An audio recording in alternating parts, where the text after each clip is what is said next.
व्यापिनी ज्वाला ज्वाला देव्यै नमोस्तुते ज्वालामालिन्यै नमः सर्वोपचारार्थे गन्धक्षतपुष्पाणि समर्पयामि। ओम इदगुं हविः प्रजननं मे अस्तु दशवीरगुं सर्वगणगुं स्वस्तये आत्मशनि प्रजाशनि पशुशनि लोकशन्यभयशनि अग्निः प्रजां बहुलां मे करोत्वन्नं पयोरेतो अस्मासु दत्त कर्पूरगौरं करुणावतारं संसारसारं भुजगेन्द्रहारं सदा वसन्तं हृदयारविन्दे भवं भवानी सहितं नमामि। कदलीगर्भसम्भूतं कर्पूरेण प्रदेतिकम् आरार्तिकमहं कुर्मे पश्य मे वरदो भव। कर्पूरनीराजनं समर्पयामि जलेन शीतलीकरणं पुष्पैः देवता अभिवन्दनं हस्ताभ्यां परमात्मा अभिवन्दनम् आरार्तिकग्रहणं हस्तौ प्रक्षालनं मंत्रपुष्पाञ्जलिः। ओम यज्ञेन यज्ञमयजन्त देवास्तानि धर्माणि प्रथमान्यासन्ना तेहनाकं महिमानः सचन्त यत्र पूर्वे साध्याः सन्ति देवाः।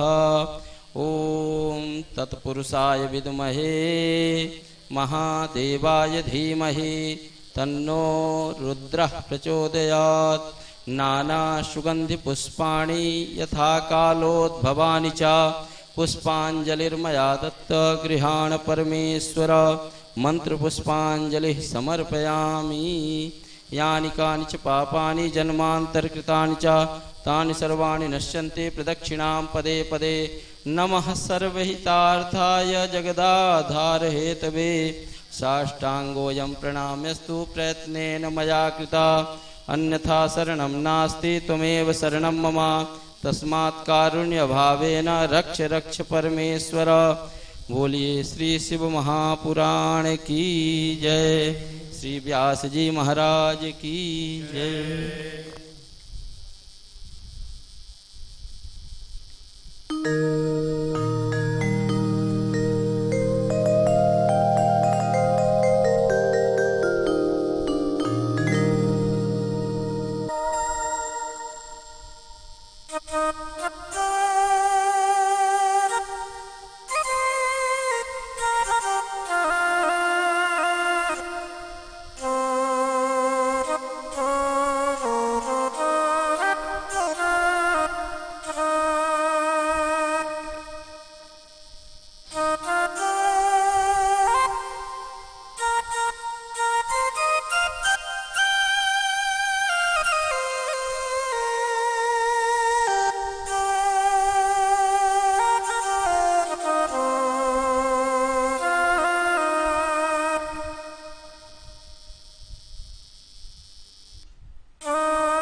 सिद्धाधिपै सिद्धये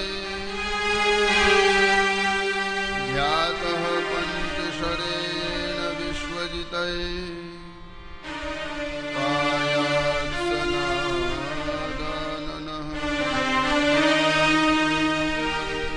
शान्ताकारं भुजगशयनं पद्मनाभं सुरेशम् विश्वाधारं गगनसदृशं मेघवर्णं शुभाङ्गं लक्ष्मीकान्तं कमलनयनं योगिभिर्ध्यानगम्यं वन्दे विष्णुं भवभयहरम् सर्वलोकैकनाथम्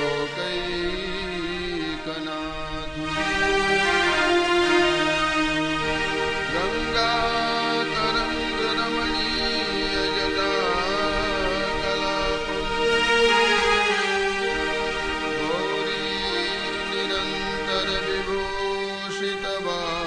गौरीनिरन्तरविभूषितवामभागम्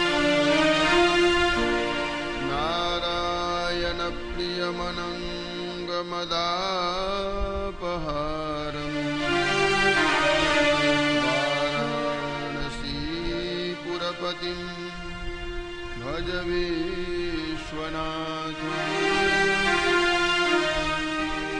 आद्यन्तमङ्गलमजातसमानभाव मार्यं तमीशमजरामरमात्मदेवम्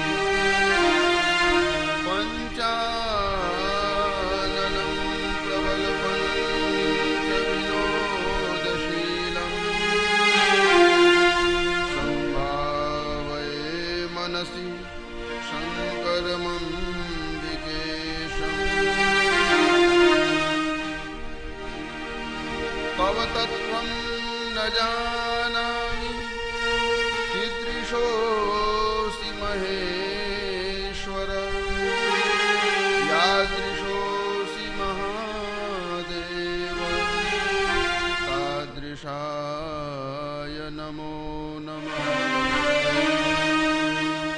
श्री शिव महापुराण की धर्म की अधर्म का प्राणियों में विश्व का गौ माता की सत्य सनातन धर्म की भारत मंदिरों की मर्यादा सदगुरुदेव की श्री विश्वनाथ भगवान की अन्नपूर्णा माता की काल भैरव भगवान की बटुक भैरव भगवान की संकट मोचन हनुमान जी महाराज की गंगा मैया की यमुना मैया की सरयू मैया की नर्मदा मैया की काशी धाम की तीर्थ गुरु पुष्कर राज महाराज की ब्रह्मा जी महाराज की सभी देवी देवताओं की सभी भक्त संत वृंद की नमः श्री पार्वती पतये।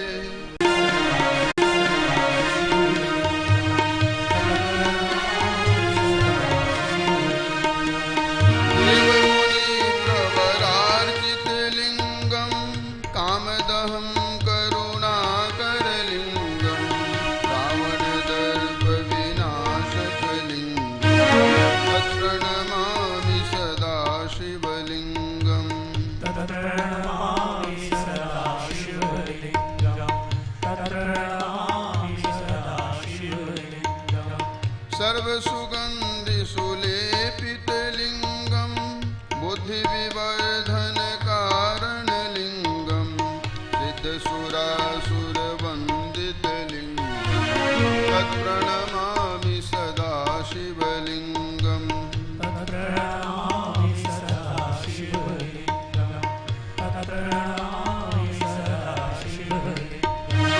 कनक महामणि भूषित लिंगम फणिपति परिवेष्टित शोभितलिङ्गं दक्षसूयज्ञविनाशकलिङ्गं तत्प्रणमामि सदा शिवलिङ्गम्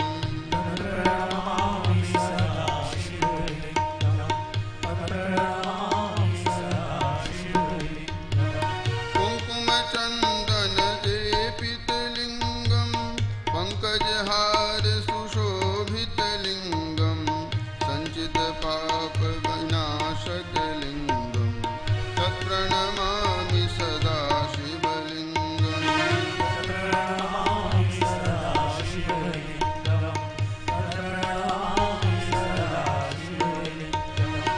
देवगणार्चितभयवितलिङ्गं भावैर्भक्तिभिरेव च लिङ्गं दिनकरकोटिप्रभाकरलिङ्गं तत्प्रणमामि सदा शिवलिङ्गम्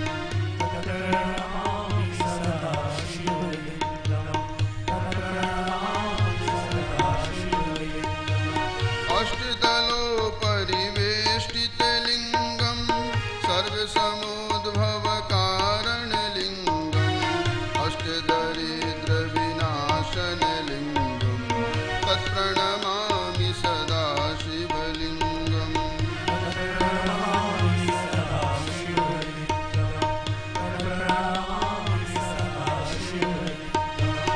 सपरपर सुरगुरुसुरवरसेवितलिङ्गं कुर्वनपुष्पसदार्चितलिङ्गं परात्परं परमात्मकलिङ्गं तत्प्रणमामि सदा शिवलिङ्गं तत्प्रणमामि सदा शिवलिङ्गम् लिङ्गाष्टकमिदं पुण्यं यः पठेत् शिवसन्निधौ शिवलोकमवाप्नोति शिवेन सह मोदते।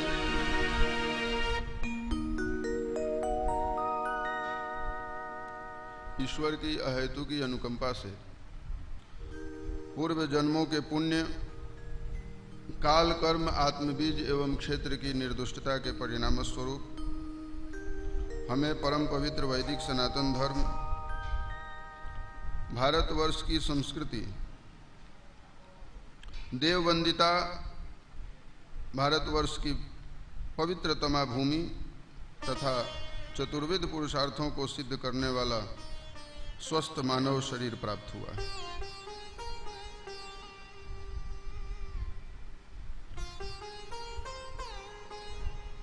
रीते ज्ञानान्न मुक्ति।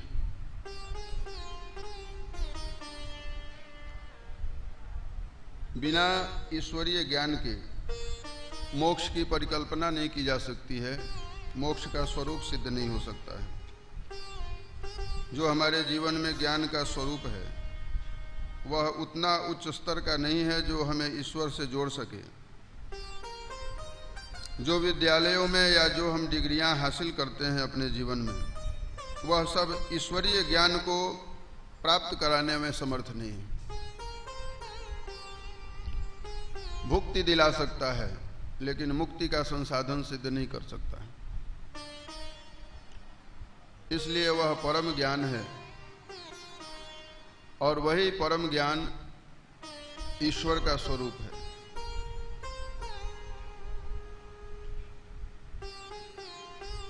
श्रुतियों में ज्ञानमय ईश्वर का स्वरूप बताया गया है। सत्यम ज्ञानम अनंतम ब्रह्म,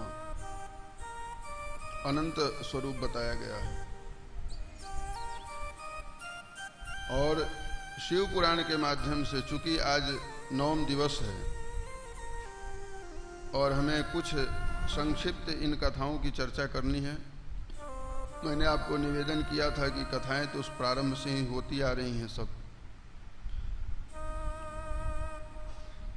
तो इनका भी संक्षेप में दर्शन करेंगे। यहाँ मुक्ति का स्वरूप प्रतिपादित किया गया है प्रारंभ में ही, जो हम अभी चर्चा कर रहे थे भूमिका में। ज्ञान से ही मोक्ष का मार्ग प्रशस्त होता है। जाने बिनु न होई प्रतीति बिनु प्रतीति हो ही नहीं प्रीति। ये कुछ मानसकार गोस्वामी जी ने क्रम को, बीच का क्रम छोड़ के वहीं पहुंचा दिया, सीधे क्रम वही है। लेकिन हमारे यहाँ परिष्कृत कर्म को धर्म बताया गया। धर्मे न पापम अपनुदति, मधुसूदन सरस्वती ने भक्ति रसायन में कहा। भक्ति रसायन ग्रंथ है। पाप का अपनोदन होता है धर्म से, तो धर्म से पाप नष्ट होते हैं। और पाप के विनाश होने के बाद संसार में दोष दृष्टि आती है। जब तक पाप पुंज जीवन में है, हम संसार में दोष नहीं देख पाएंगे, नश्वरता का दर्शन नहीं कर पाएंगे, शाश्वत ईश्वर के स्वरूप का साक्षात्कार भी नहीं कर पाएंगे। तो नश्वरता को समझने के लिए हमारे जीवन से पाप का विनाश आवश्यक है। तो जब परिष्कृत कर्म धर्म का स्वरूप बनाता है और वही धर्म हमारे पापों को नष्ट करता है। संसार में दोष दृष्टि होती है, और जब दोष दृष्टि आएगी तभी ना अनासक्ति होगी। हम जब किसी वस्तु में हेय भाव का दर्शन करेंगे तभी वहाँ से दूरी हो पाएगी हमारी, नहीं तो स्नेह बढ़ता ही जाता है, स्नेह समाप्त नहीं होता। तो अनासक्ति आएगी उस वस्तु में, उन विषयों में, उन पदार्थों में जो सांसारिक प्रपंच को बढ़ाने वाले हैं। दोष दृष्टि आ गई। दोष दृष्टि आने के बाद अनासक्ति हुई, वैराग्य हुआ, और फिर वैराग्य के बाद ज्ञान होता है, और ज्ञान से फिर मोक्ष का कार्य प्रशस्त होता है। ये क्रम है, शास्त्रीय क्रम। तो भगवान की कृपा से इसी को सरल करके गोस्वामी जी ने व्याख्यायित किया।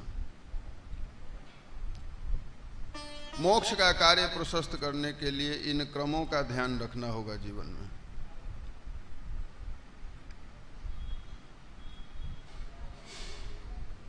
शांकर भाष्यकार भगवत्पाद शंकराचार्य जी ने एक जगह व्याख्या करते हुए बताया कि वैराग्य से फलम बोधः। बोध क्या है? वैराग्य का ही फल है। तो इससे सिद्ध होता है कि बोध मतलब वहाँ ज्ञान का पर्यायवाची शब्द है। बोध मतलब ज्ञान। ये वैराग्य के बाद ही प्रकट होता है। तो मोक्ष के कार्य में ये सहयोगी सिद्ध होते हैं। इन उपायों से हम मोक्ष के ऊंचे स्तर को प्राप्त कर सकते हैं, ऊंची सीढ़ी को पहुंच सकते हैं। सूत जी ने शौनकादि ऋषियों को बताया कि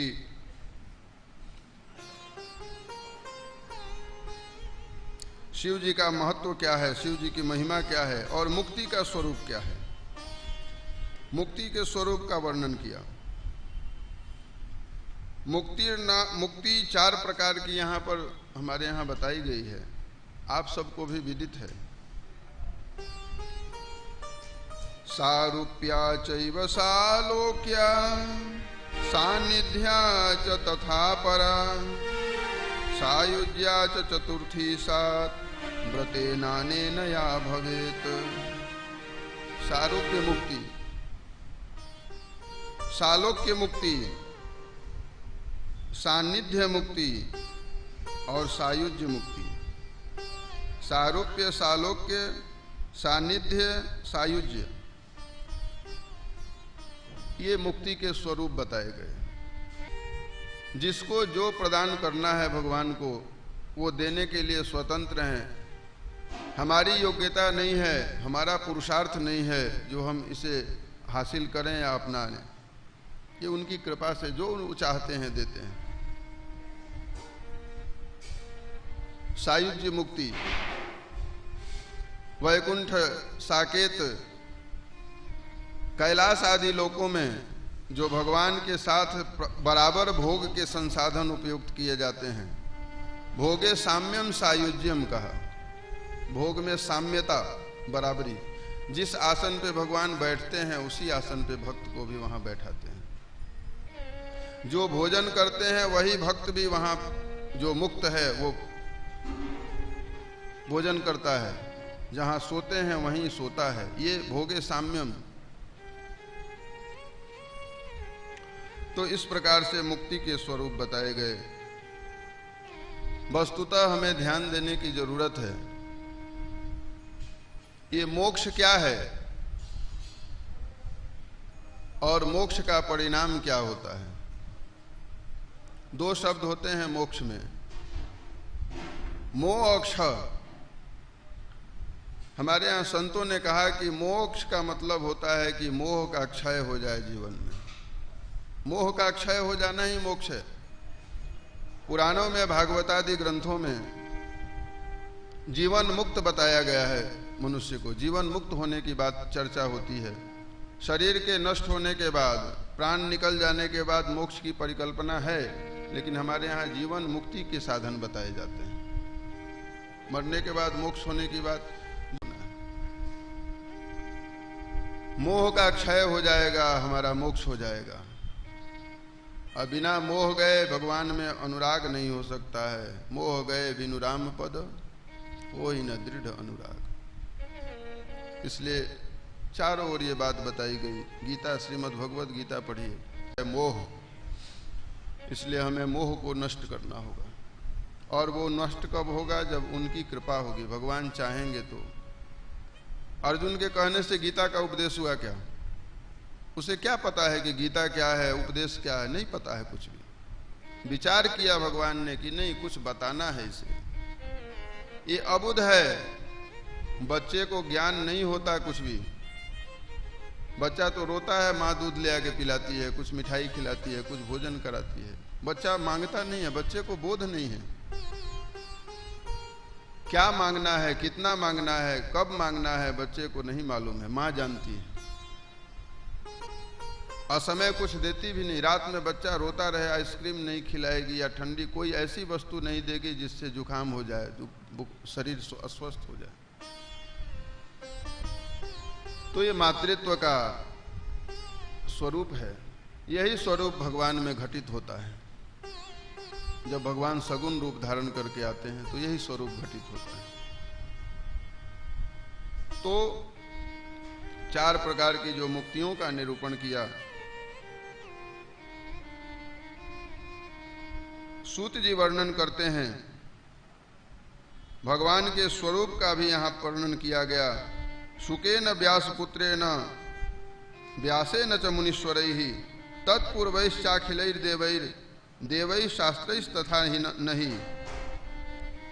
जो भगवान का स्वरूप है, जो शुक व्यास मुनीश्वरों ने जो प्राप्त किया है, जो समझा है, शास्त्रों में जो अनुमोदित है, प्रतिपादित है, वो एक ही है भगवान का स्वरूप। सत्यम ज्ञानम अनंतम च सच्चिदानंद संगीतम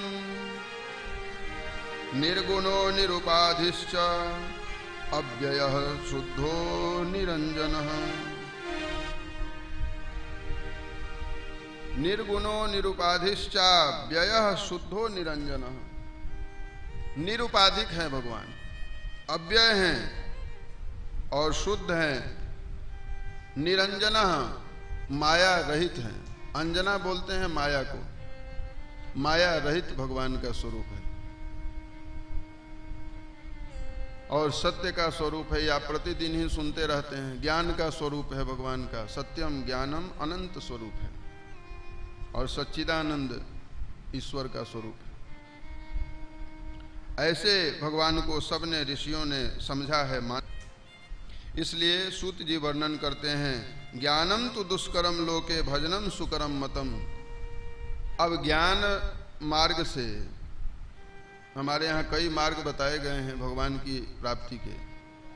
शास्त्रों ने जो बताया, अष्टांग योग साधन करके, सिद्ध करके योगी उस ब्रह्म को मिलते हैं, प्राप्त करते हैं। तो जो शास्त्रों में निर्गुण की उपासना बताई गई है, उसमें कठिनाई है, कष्ट है। गीता पढ़िए, भगवत गीता में भगवान ने लिखा, बताया, क्लेशोधिक तरस्तेषाम अव्यक्ता सक्त चेतसाम। क्लेश है और बहुत रिस्क भी है। आप समझ लो, रिस्क भी है। थोड़ी सी भी त्रुटि हुई, थोड़ी भी गड़बड़ी हुई तो पतन हो जाएगा, योग भ्रष्ट हो जाएंगे और उसकी जिम्मेदारी आपकी होगी, भगवान की नहीं होगी। लेकिन सगुणोपासना में जो नियम बताए गए उसके लिए तो भगवान ने सीधे कह दिया, तेषाम हम समुद्धरता मृत्यु संसार सागरा। उसके लिए मैं खुद ही तैयार रहता हूं उसके योगक्षेम वहन के लिए। इसलिए भजन सुंदर तरीका है, भक्ति सहज जो सगुण रूप का स्वरूप है, सगुण रूप का जो उपासन है वो श्रेष्ठ बताया गया कलयुग में। ऋषि सूत ने कहा कि हे शौनकादि ऋषियों, ज्ञानम तो दुष्करम लोके भजनम सुकरम मतम।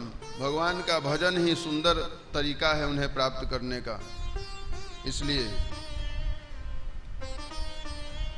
भक्ति से भगवान को रिझा करके आप श्रावण के महीने में लोटे भर जल चढ़ाइए।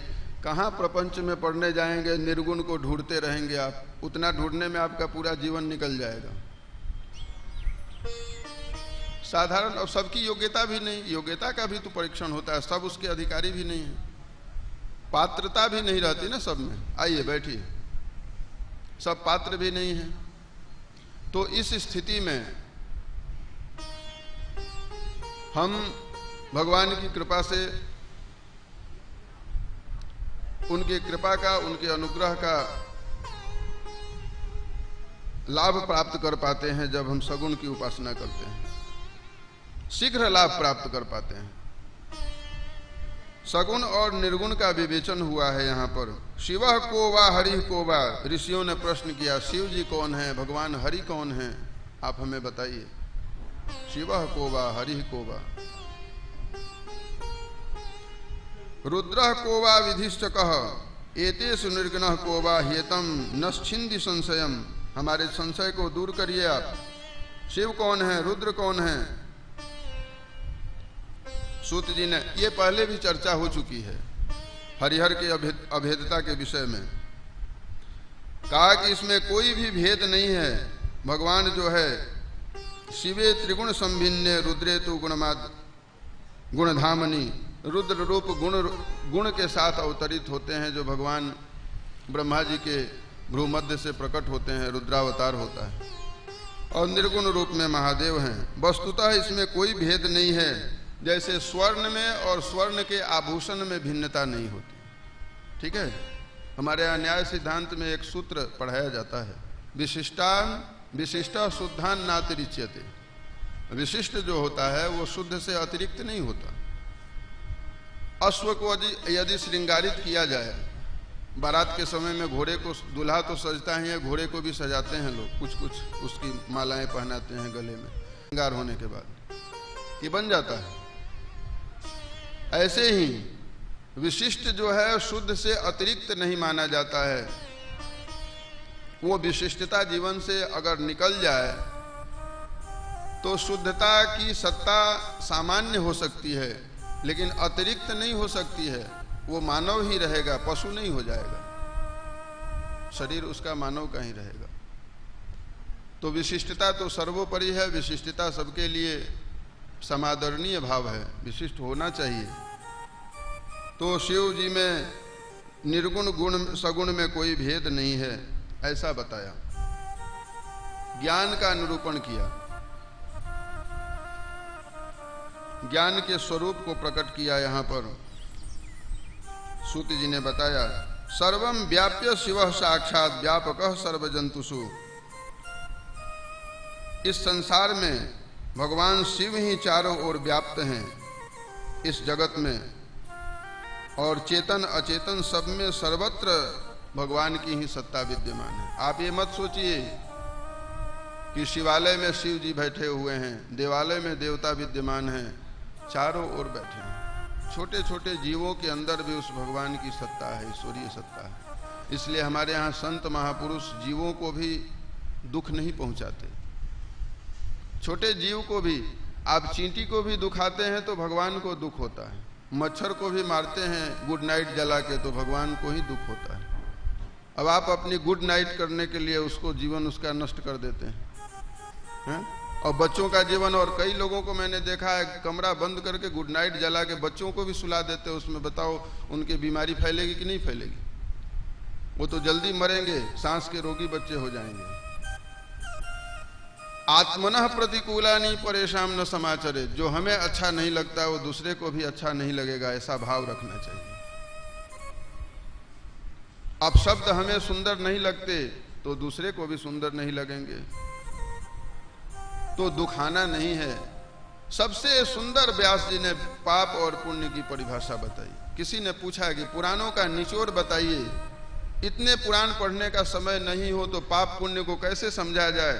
तो व्यास जी ने कहा कि परोपकारः पुण्याय पापाय परपीडनम। परोपकार, दूसरे के लिए अपना जीवन समर्पित करिए, पुण्य का कार्य है, और दूसरे को पीड़ा पहुंचाना पाप है।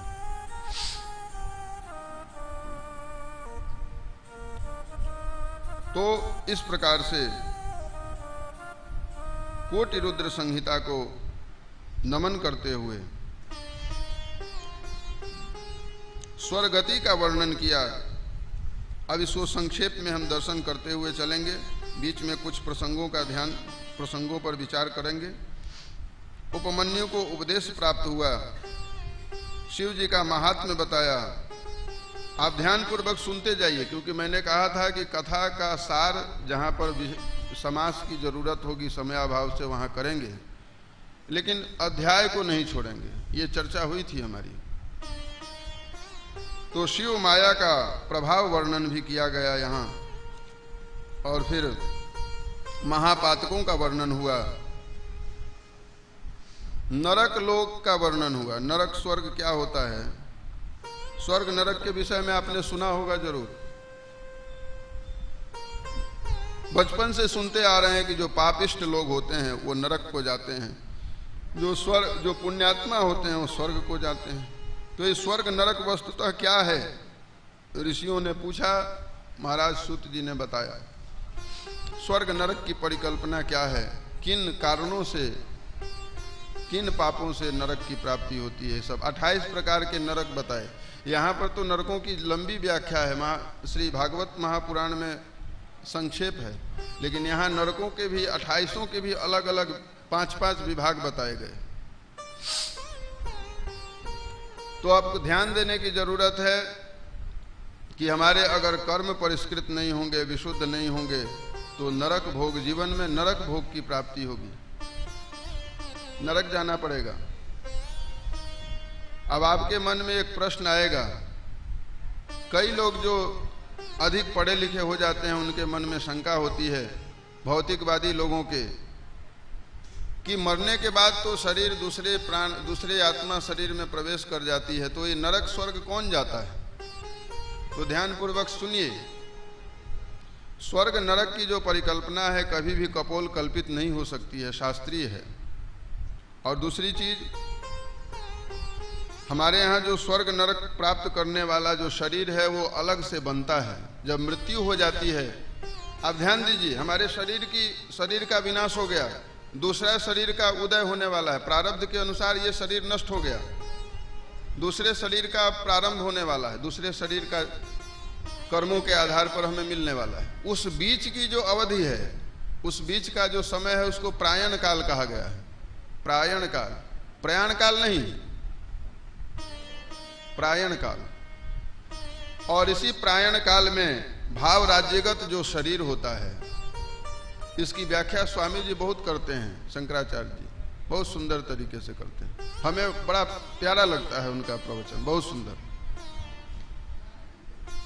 तो भाव राज्यगत जो हमें शरीर प्राप्त होता है उसमें पंच ज्ञानेन्द्रिय, पंच कर्मेंद्रिय, पंच प्राण, अंतःकरण चतुष्टय, अविद्या, काम, कर्म और पंच तन्मात्रा, इनको मिला करके पूरी अष्टक तैयार होता है। स्वामी जी को पता होगा, पूरी अष्टक निर्मित होने के बाद पूरी अष्टक के साथ में जो शरीर भावगत देह आपको स्वप्नावस्था के जैसा जो प्राप्त होता है, क्योंकि सुसुप्ति में सुख दुख का समावेश नहीं हो सकता है। किन्हीं कारणों से भी आप सुसुप्ति में सुख दुख का समावेश नहीं कर सकते, स्वप्न तक ही सुख दुख की स्थिति रहती है। तो इन कारणों से भावगत जो शरीर हमें प्राप्त होता है, यानी कि जो सूक्ष्म और कारण शरीर का मिश्रित शरीर हमें जो मिला है, उसी से स्वर्ग नरक का भोग होता है। समझ गए? नरकों का भोग करने के लिए एक विशेष शरीर तैयार किया जाता है। इस देह से कोई नरक भोग कर पाएगा क्या? यम यातना सह पाएगा क्या? नहीं सह पाएगा। खौलते हुए कड़ाही में डाल देते हैं यमराज के दूत, जो मांस मदिरा, मांस मछली और पक्षियों को खाने वाले हैं, उनको कुंभी पाक बड़ी कड़ाही होती है उसमें डाल देते हैं। अब बताओ, अगर शरीर सहनशील न हो तो उतना यातना उतनी कौन सहेगा? इसलिए वो विशेष देह प्राप्त होता है पापों के भोग के लिए। तो इस प्रकार से ये बात बताई गई, नरकों का वर्णन किया। और फिर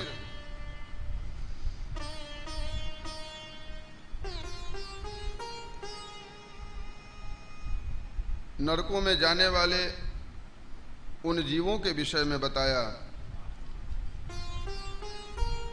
अन्नदान का महात्म्य बताया, उसमें नाम लिखा हुआ है स्वामी जी का। अन्नदान का महात्म्य बताया कि अन्न की क्या महिमा है।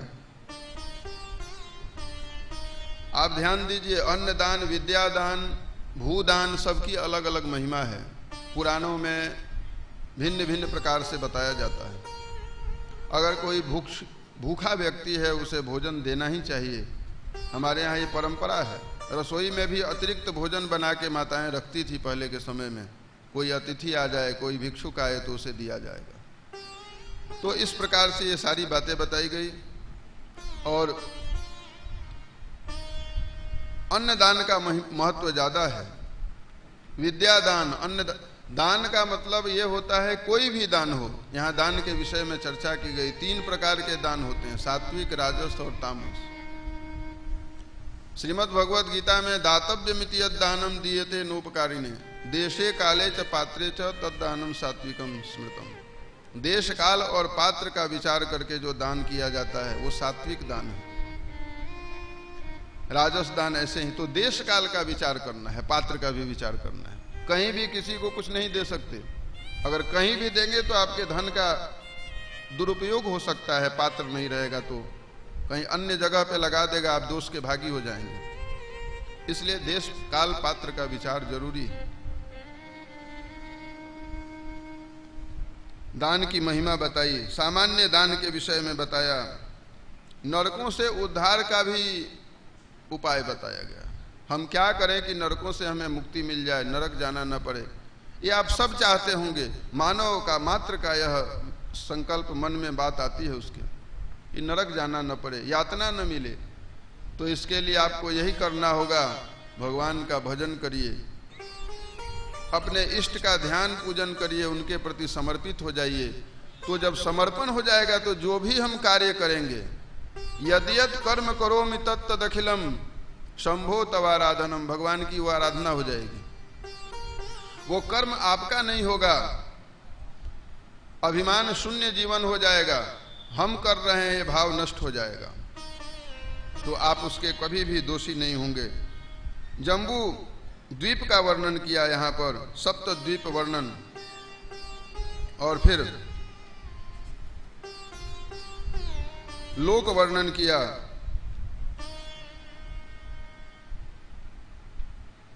युग फल का वर्णन किया, देहोत्पत्ति के विषय में बताया।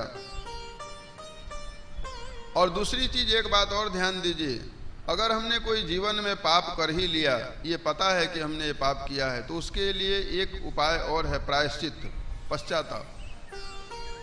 हमारे जीवन में भाव आ जाए कि नहीं गलती हो गई, अब से ये गलती नहीं करेंगे, तो पश्चाताप भी बहुत बड़ा सबसे श्रेष्ठ प्रायश्चित बताया गया है। पश्चाताप, पश्चाताप दोनों को अलग करिए। पश्चात माने करने के बाद जो हृदय में भीतर ताप हो रहा है, ग्लानि हो रही है आपके भीतर कि नहीं ये तो बहुत खराब किया हमने, अब नहीं करना है ऐसा। ये भाव आपके पापों को नाश करने वाले हैं। तो पश्चाताप से भी नरक गमन नहीं होगा आपका, ऐसे भाव बताए गए। स्त्रियों के विषय में बताया, स्त्री के स्वभाव बताए, काल ज्ञान की बात बताई। काल वंचना के विषय में चर्चा हुई और शिव प्राप्ति के विषय में बात आई। ये सब अध्यायों में आदि सर्ग का वर्णन किया, छाया पुरुष के विषय में बताया, सृष्टि के संक्षेप जो पहले भी चर्चा हो चुकी है, सृष्टि वर्णन किया, कश्यप वर्णन हुआ, सर्ग वर्णन किया, अभी मनवंतरों का अनुकीर्तन हुआ, वैवस्वत मनवंतर के विषय में बताया, मनु आदि जो है 9 पुत्र के वंश का संक्षेप में इस अध्याय में चर्चा हुई। और फिर सत्यव्रतादि सगर पर्यंत जो राजा हुए उनके पुत्र पौत्रादिकों की चर्चा हुई। वैवस्वत वंश में जो राजा हुए पितृ प्रभाव का वर्णन बताया। इस प्रकार से सप्तव्याध गति वर्णन बताया और पितृ प्रभाव वर्णन, व्यासोत्पत्ति व्यास पूजन का प्रकार बताया गया और फिर महाकाली के अवतार की चर्चा हुई। अब हम थोड़ी सी फिर कथा का दर्शन कर लें, फिर आगे सूत जी ने वर्णन किया कि भगवान की कृपा से, उन्हीं की इच्छा से प्रकृति रूपा माता देव के देवताओं के कल्याण के लिए प्रकट होती हैं, आती हैं।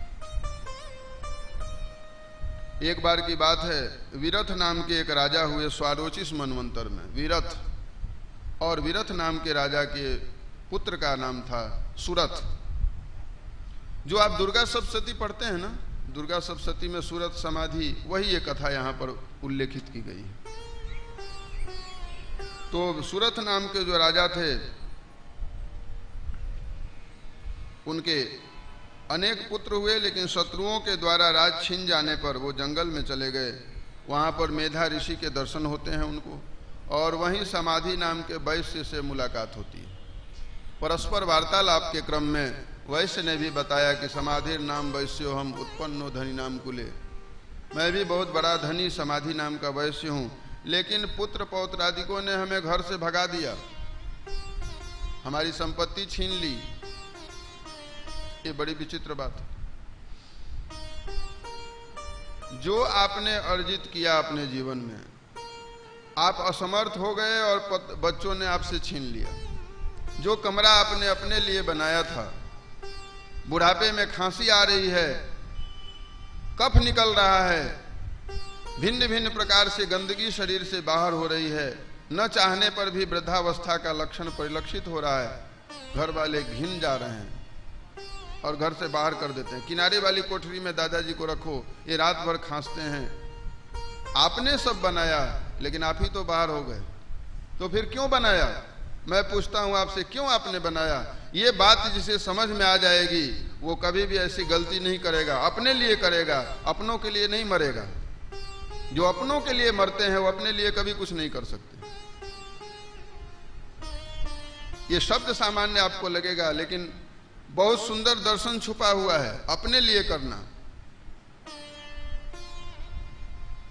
क्योंकि आपको पता होना चाहिए कि जो भी आप इस सांसारिक, इस दृष्टिमय जगत में सांसारिक सुख समृद्धियों को बढ़ाते हैं या भौतिक संसाधनों से अपने को या अपनों को जोड़ते हैं, वो सब बेकार हैं, किसी काम के नहीं। इसलिए महापुरुष लोग कहीं किसी के लिए कुछ नहीं बनाते, अपने लिए भी नहीं बनाते, जो बनाना है वो काम करते हैं। ये सदुपयोग है। अब वैसे ने इतनी व्यापार धन संपत्ति एकत्र की, घर वालों ने भगा दिया। और विचित्रता एक और देखिए, भगवान की माया कैसी प्रबल है कि भागने के बाद भी बेटे पोते ही याद आते हैं उनको। भगा दिए गए हैं, फिर भी बार बार राजा से समाधि वैश्य बोलता है कि मैं क्या करूं, उपेक्षित हूं, तिरस्कृत हूं, भगाया हूं, लेकिन बार बार बेटे की याद आती है, बच्चों की याद आती है, मैं क्या करूं। मोह बहुत व्यापक है। राजा के साथ संवाद होने लगा और वो दोनों के दोनों मुनि के आश्रम में बैठे हैं। मुनि से निवेदन करते हैं कि आप कृपा करके हमें बताइए, हम बड़े दुखी हैं। मेधा ऋषि से प्रार्थना करते हैं कि आप हमें कोई मार्गदर्शन करिए, मोह नष्ट हो ऐसा कोई उपाय बताइए तो सुमेधा चूंकि माँ के उपासक हैं, देवी भक्त हैं, तो उन्होंने माता की कथा सुनाई, उनके प्रादुर्भाव की कथा सुनाई। एक बार की बात है, भगवान क्षीर सागर में शयन कर रहे थे और तभी उनके कर्ण मलोद्भूत, कानों के ऐसे मल से, मैल से 2 राक्षस प्रकट हो गए। उनका नाम था मधु और कैटभ। दोनों राक्षस खड़े हुए और देखा कि इनके नाभि कमल में एक बूढ़ा आदमी 5 सिर वाला बैठा हुआ है, तो दौड़ पड़े उनकी तरफ खाने के लिए। दोनों राक्षस ब्रह्मा जी को ही निगलने चले। ब्रह्मा जी डर के मारे भागे, चिल्लाते हुए कि बचाओ बचाओ, भगवान की प्रार्थना करने लगे कि हमें बचाइए, ये खाने के लिए आ रहे हैं। तो भगवान तो चूंकि भाव निद्रा में समाधि ध्यानावस्थित थे, नहीं जगे, तो उन्होंने माँ देवी की उपासना की, जगदम्बा की प्रार्थना की और उनसे निवेदन किया कि हे माँ, हमारी रक्षा करिए, हमें बचाइए। तो माता जगदम्बा ने भगवान को प्रेरित किया और भगवान विष्णु की निद्रा भंग हुई। देखा दोनों राक्षस सामने खड़े हैं। 5 वर्ष सहस्त्राणी बाहु प्रहरणो विभु, 5000 वर्ष तक उनके साथ युद्ध हुआ, उन राक्षसों के साथ। लेकिन राक्षस इतने प्रतापी थे, भगवान के ही अंश से प्रकट हुए हैं ना, तो कैसे हारते। विष्णु से युद्ध हो रहा है, भगवान ने युक्ति निकाली कि ऐसे हारेंगे नहीं, कुछ करना पड़ेगा। तो उनके मन में सरस्वती को जिह्वा पे बैठाया और उल्टे वही बोलने लगे कि हे विष्णु, हम तुमसे प्रसन्न हैं, वरम ब्रूहि, वर मांगो। और वर मांगने का जो आदेश मिला, तो भगवान तो यही चाहते थे। विष्णु भगवान ने कहा कि हे राक्षसों, हे महादैत्यों, हम आपसे यही चाहते हैं कि आपकी मृत्यु हमारे साथ हो, हमारे हाथों हो और शीघ्र हो। मयि प्रसन्नो यदि वाम दीयता में समे वरः, मम वध्या बुभौ नान्यम युवाभ्याम प्रार्थ्यते वरम। यही हमें वरदान चाहिए कि मेरे हाथों से आपकी मृत्यु हो। दैत्य प्रसन्न हो गए कि चलो ये तो अच्छा किया, तथास्तु कह दिया और बोला कि नहीं, हम ऐसे नहीं मरने वाले हैं। अगर हमें आपको मारना है तो इस पृथ्वी पर जहां भी सरसा भूमि है वहां पर मुझे मत मारिए, ऐसे स्थान पे मारिए जो पृथ्वी से विलग हो। भगवान ने अपनी पूरी पृथ्वी पर जंघा का विस्तार कर दिया, अपने जनु को फैला दिया और अपनी जंघा पर उन राक्षसों का शिरच्छेद किया चक्र से। इसलिए भगवान मधु कैटभारी बताए गए हैं। देवताओं का उद्धार हुआ। देवी के विभिन्न प्रसंगों का, विभिन्न रूपों की चर्चा यहाँ पर हुई है। महालक्ष्मी के अवतार का वर्णन किया और फिर इस प्रकार से सुमेधा ऋषि बोलते हैं, फाल्गुन शुक्ल द्वादशी को महाकाली के रूप में माता का प्राकट्य हुआ और इस प्रकार से महिषासुर मर्दिनी भी मां बनती है, महिषासुर मर्दिनी का भी स्वरूप धारण करती है।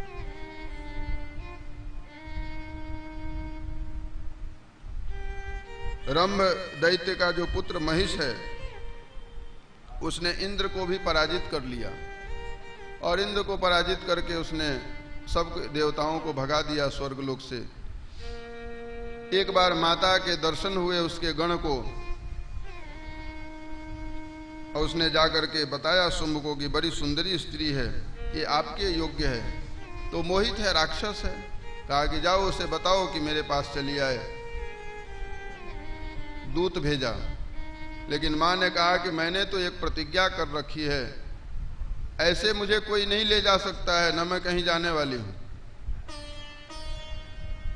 मैं विवाह करना स्वीकार करती हूं, लेकिन एक मेरे साथ समस्या ये है, यो माम जयति संग्रामे यो मे दर्पम व्यपोहति यो मे प्रतिबलो लोके समे भरता भविष्यति। जो मेरे बराबर बलशाली होगा और मुझे जो संग्राम में हराएगा वही मेरा भर्ता, मतलब जो मेरा पति होगा। बोले श्री कृष्णचंद्र भगवान की, श्री शिव महापुराण की जय। अभी माता की कृपा से शक्ति का अनुग्रह होता है, स्वामी जी उपस्थित हो गए। ये सब आपका सौभाग्य ही है और महादेव की कृपा का ही एक स्वरूप है।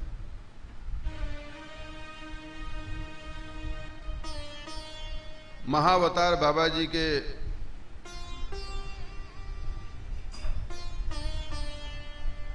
कृपा पात्र योगीराज अमर ज्योति जी महाराज, पालमपुर हिमाचल प्रदेश।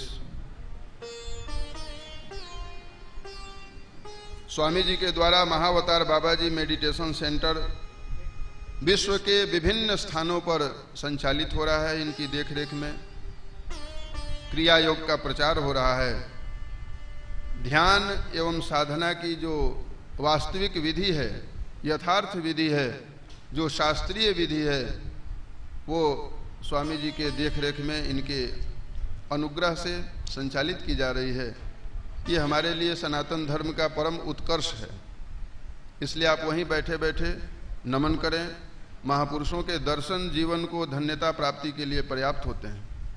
ये आ गए हैं संजोग से। देखिए गुप्ता जी, आप आज नहीं आते तो दर्शन संत महापुरुषों के कैसे होते। ये जयपुर के आईपीएस हैं और वहीं पोस्टिंग है गुप्ता जी, राजेंद्र गुप्ता जी। तो भगवान की कृपा से, और ये भी कृष्ण भक्त हैं, गीता जी का पूरा अध्याय पाठ करते हैं और तुलसी की वाटिका लगाए हैं अपने घर के सामने। बड़े परम वैष्णव हैं। तो मैं आपसे ये निवेदन कर रहा था, व्यासपीठ की ओर से स्वामी जी को बहुत बहुत साधुवाद है और स्वागत है स्वामी जी का। शर्मा जी ने बताया था कि महाराज जी आना है, उनको हमने निवेदन किया है और आएंगे। यही तो शिष्य की निष्ठा है।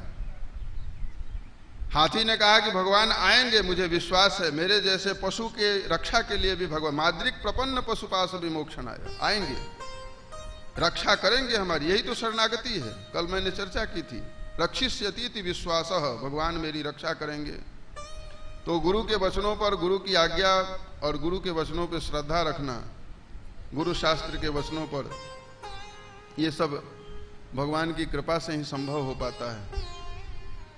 तो मैं आपसे ये निवेदन कर रहा था कि माता जगदम्बा की आराधना की, और आप सबसे भी मैं एक निवेदन करूंगा कि आज 9वां दिवस है, तो थोड़ी देर के लिए माता का हम स्मरण करें।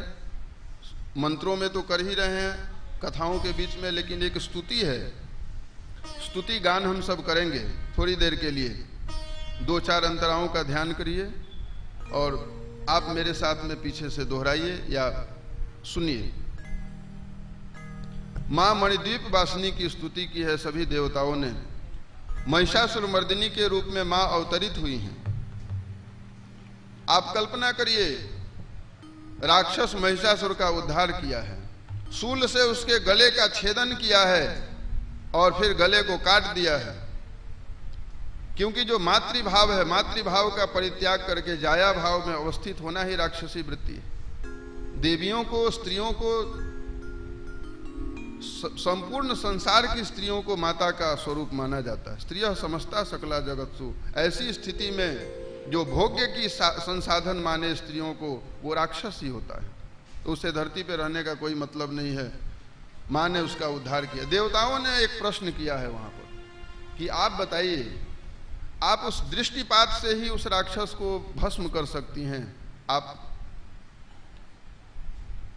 त्रिपुर सुंदरी हैं और सभी देवताओं का तेज आप में समाहित है, तो आपने फिर शस्त्र का प्रयोग क्यों किया?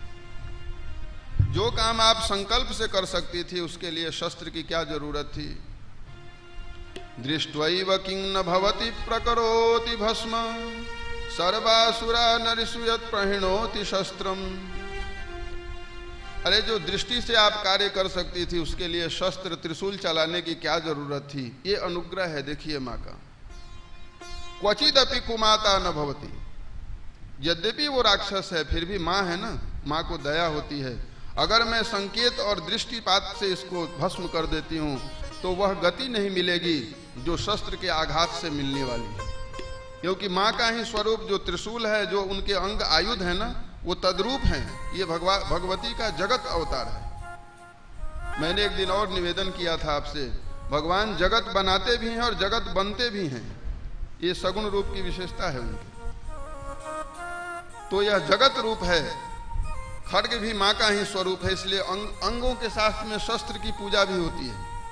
आपने देखा होगा नवरात्रि आदि समय में माँ के शस्त्रों की भी पूजा की जाती है। तो भगवान की कृपा से उस मणिद्वीप वासिनी जगदम्बा का हम ध्यान करते हैं 2 मिनट के लिए। मेरे मन में था कि आज स्तवन करेंगे, ऐसे तो रोज हो ही नहीं पाता है।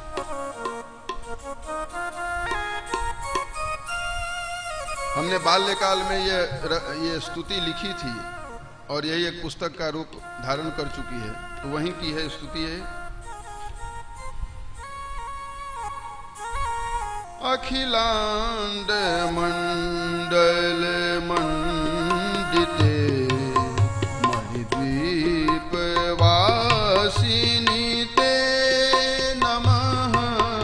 अखिलांड मंडल मंडिते मणिद्वीप वासिनी ते मृदुघंट नाद शोभं करे। मृदुघंट नाद शोभं करे मणिद्वीप वासिनी ते नमः। अखिलांड मंडल मंडिते मणिद्वीप वासिनी ते सकलोद्भवे अपराजिते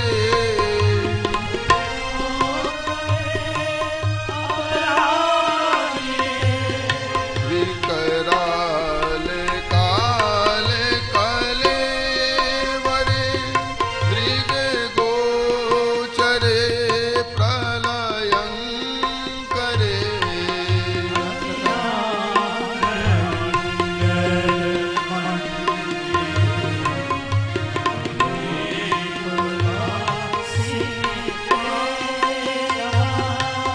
भजतां सदा सुभगे भवे। भजतां सदा मणिद्वीप वासिनी ते नमः।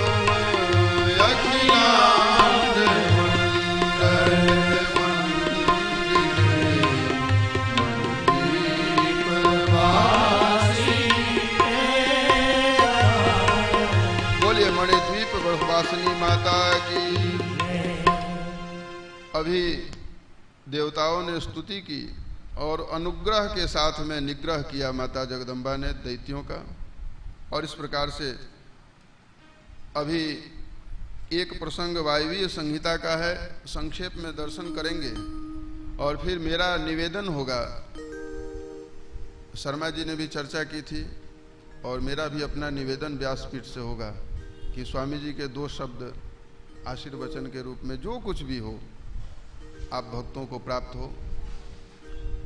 क्योंकि मेरी ऐसी मान्यता है कि ज्ञान, श्रीमद् भगवत गीता में भगवान ने एक बात अर्जुन को बताई, श्रेयो ही ज्ञानमभ्यासात् ज्ञानात् ध्यानम विशिष्यते।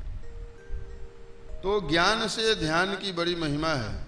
ध्यान योग ज्ञान से इसलिए श्रेष्ठ कहा कि ज्ञान में शंका का समावेश हो जाता है। कभी कभी ज्ञान हासिल होने के बाद भी हम उस अवस्था तक नहीं पहुंच पाते, शंका समाविष्ट हो जाती है। ब्रह्मा जी को शंका हो गई ना कि ये कृष्ण है कि कोई ऐसे है, बछड़ों को चुरा ले गए। तो अधिक ज्ञान में भी शंका समाविष्ट हो जाती है, मन में भिन्न भिन्न प्रकार की वृत्तियां आने लगती हैं। परोक्ष ज्ञान होने पर अभिमान हो जाता है, लेकिन ध्यान में कहीं से कोई अभिमान नहीं है। ध्यान तो शाश्वत रूप तक पहुंचाएगा ही। ज्ञान का अभिमान हमें दूर कर सकता है, लेकिन ध्यान में तो बिल्कुल प्रणिधान हो जाता है, अभिमान वहाँ नहीं रहता।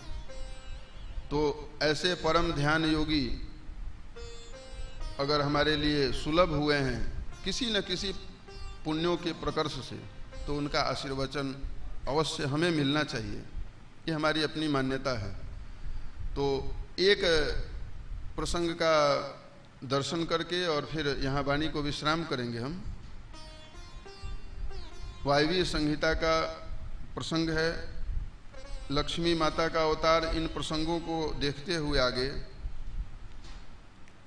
वायवीय संहिता में एक कथा आती है, और वो कथा है उपमन्यु महाराज की। एक ब्राह्मण बालक की कथा है। छोटा सा ब्राह्मण बालक अपने मामा के घर में जाता है, और वहाँ बच्चों की आदत होती है जो दूसरे बच्चे देख करके कुछ वो चाहते हैं कि हम भी करें।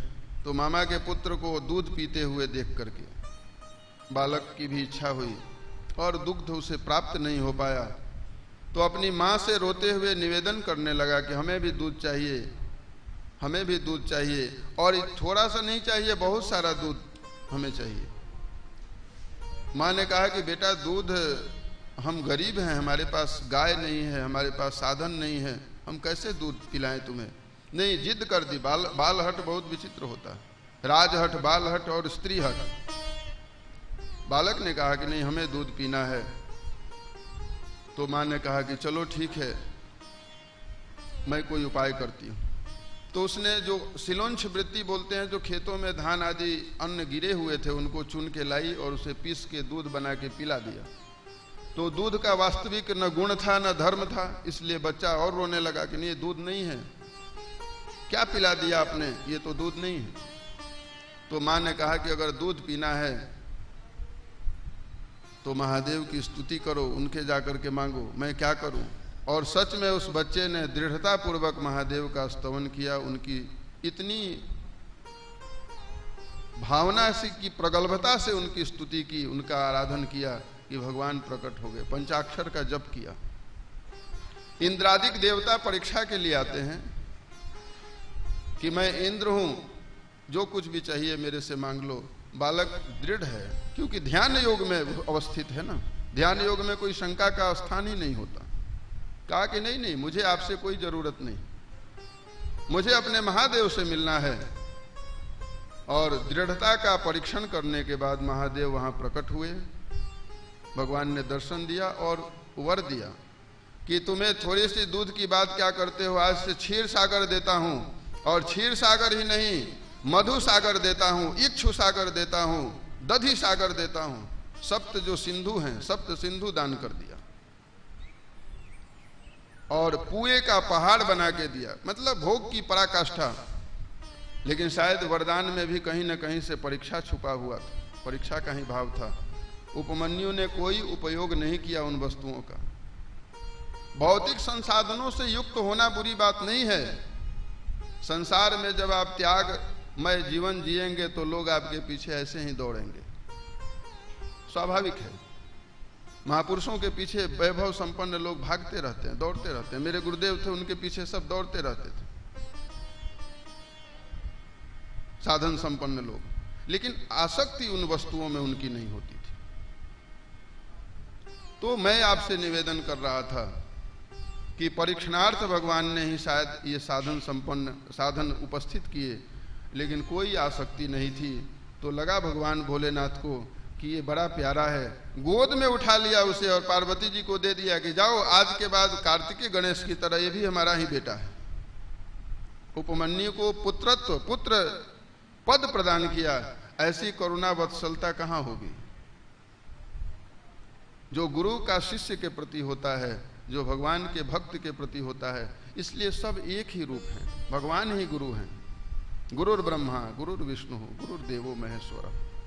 इसलिए गुरु सत्ता को भगवत सत्ता से जोड़ के देखा जाता है।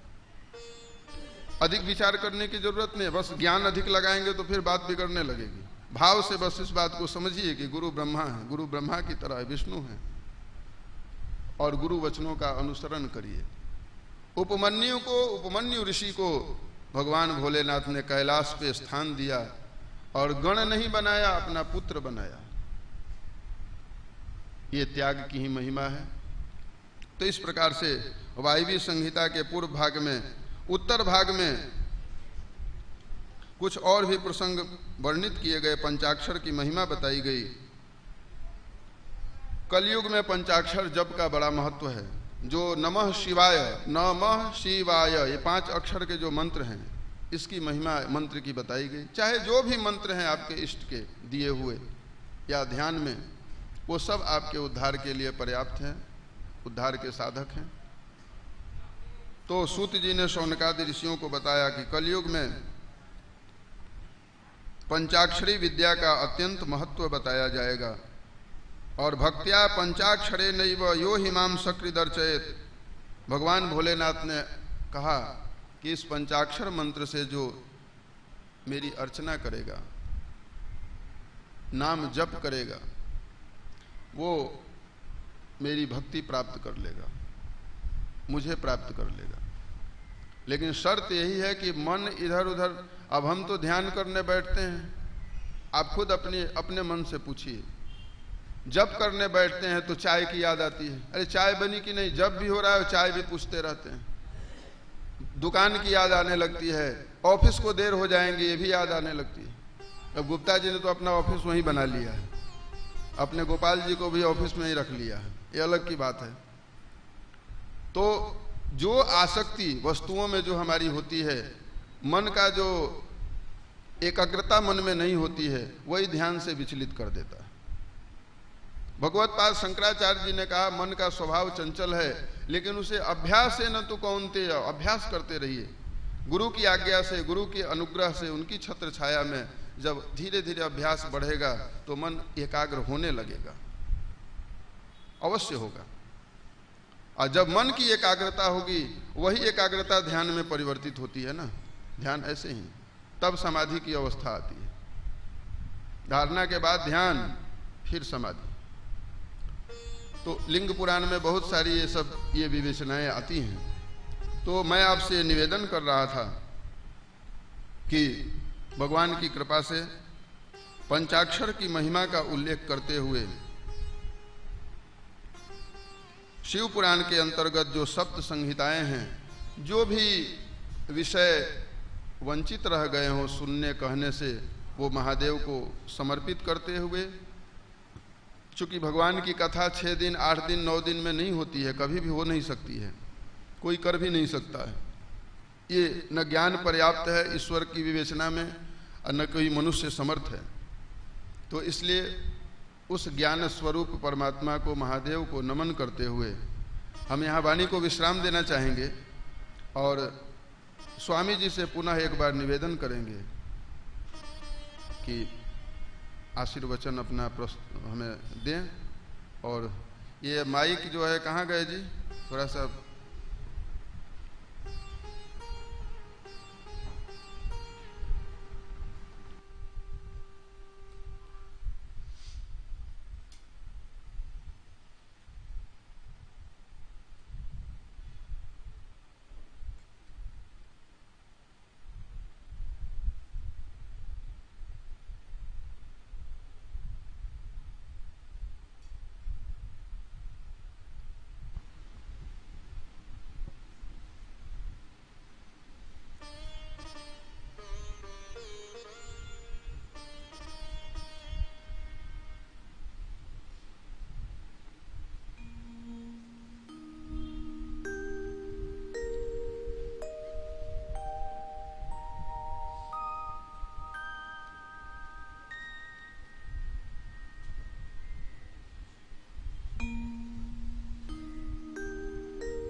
ओम आनंद। ओम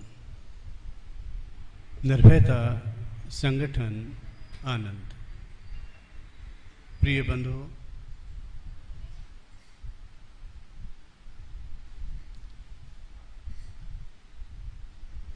व्यासपीठ से आचार्य जी ने जो भी आपको सुनाया,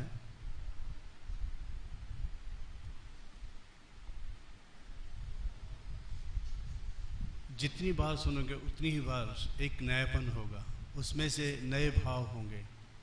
नया प्रकाश की उत्पत्ति होगी। जहाँ तक ध्यान का सवाल है, ध्यान लगाने से नहीं लगता है, ध्यान सुते ही लगता है। क्योंकि जब तक समर्पित भाव ना होगा तो ध्यान कैसे लगेगा।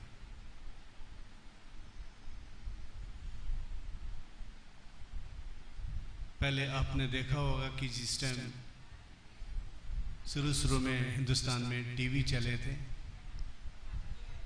और एक एंटीना होता था छत के ऊपर, घर के ऊपर,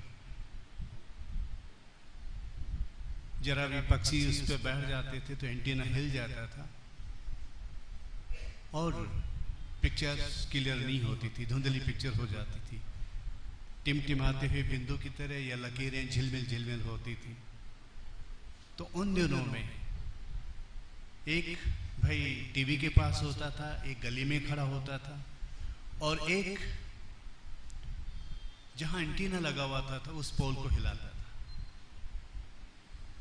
और जब तक एक्यूरेसी नहीं होती थी तो तब तक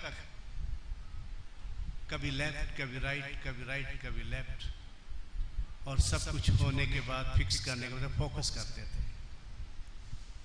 और फोकस करने के बाद जो धुंधली पिक्चर थी, जो नजर नहीं आ रही थी आंखों को, वो धीरे धीरे नजर आना शुरू हो जाता था।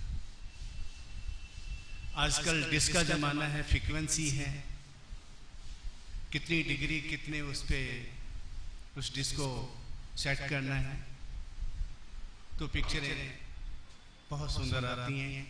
और कितनी हवाएं चले, कितने तूफान चले, जब उस डिस्क को फिक्स कर देते हैं, मजबूत कर देते तो हिलती नहीं है।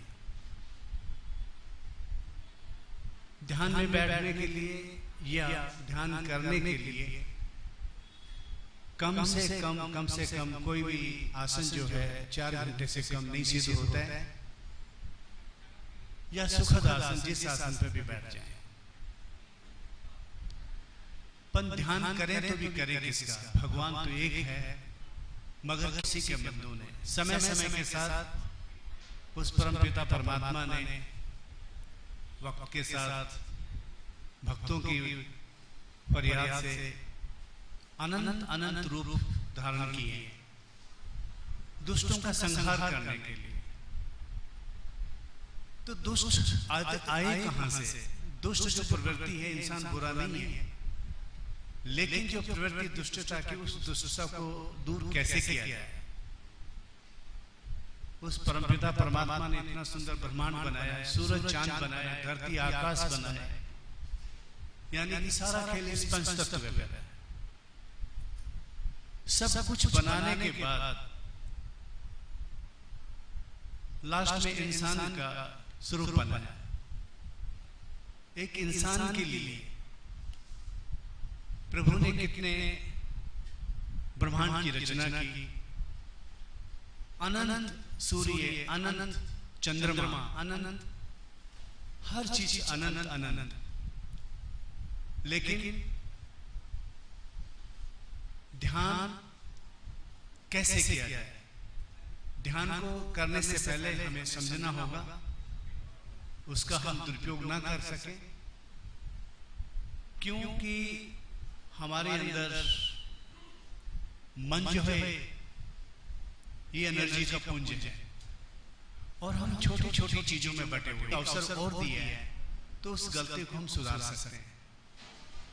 एक बूंद से घड़ा भर जाता है, अच्छाइयों से भी भरता है, बुराइयों से भी भरता है, और वो डिपेंड करता है आप सभी के ऊपर। जब हम अग्नि प्रज्वलित करते हैं, उसकी लपटें आसमान की तरफ जाती है। बिल्कुल सिंपल से मैं बता रहा हूं। जब हम यज्ञ करते हैं और उसकी लपटें आसमान की तरफ जाती हैं, तो आपको पता होगा कि अग्नि का उद्गम स्थान क्या है। अग्नि का उद्गम स्थान सूर्य है। तो वो अग्नि की जो लपटें हैं वो सूर्य में मर्ज होना चाहती हैं, और जब तक अपने उद्गम स्थान को नहीं प्राप्त कर ले तब तक भटकन ही भटकन होती है।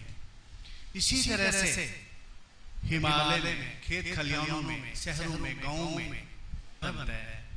नाले से नदी बनती है, किनारों को तोड़ती हुई खेतों को लबालब अपने जल से सिंचित करती हुई दरिया का रूप धारण करती है और दरिया समुद्र में समा जाता है। यानी उस एक नन्ही सी बूंद का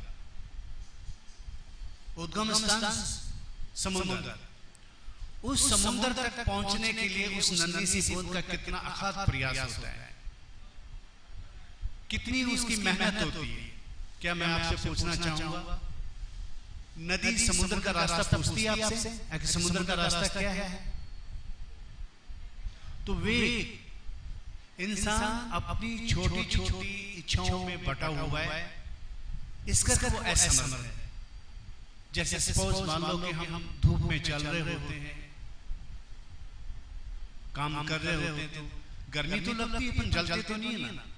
पर लेंस के माध्यम से जब अनंत किरणों को एक पॉइंट पे हम उसमें से गुजारते हैं तो कितनी यूनिटी में कितनी ताकत होती है कि आगे वो जला देती है।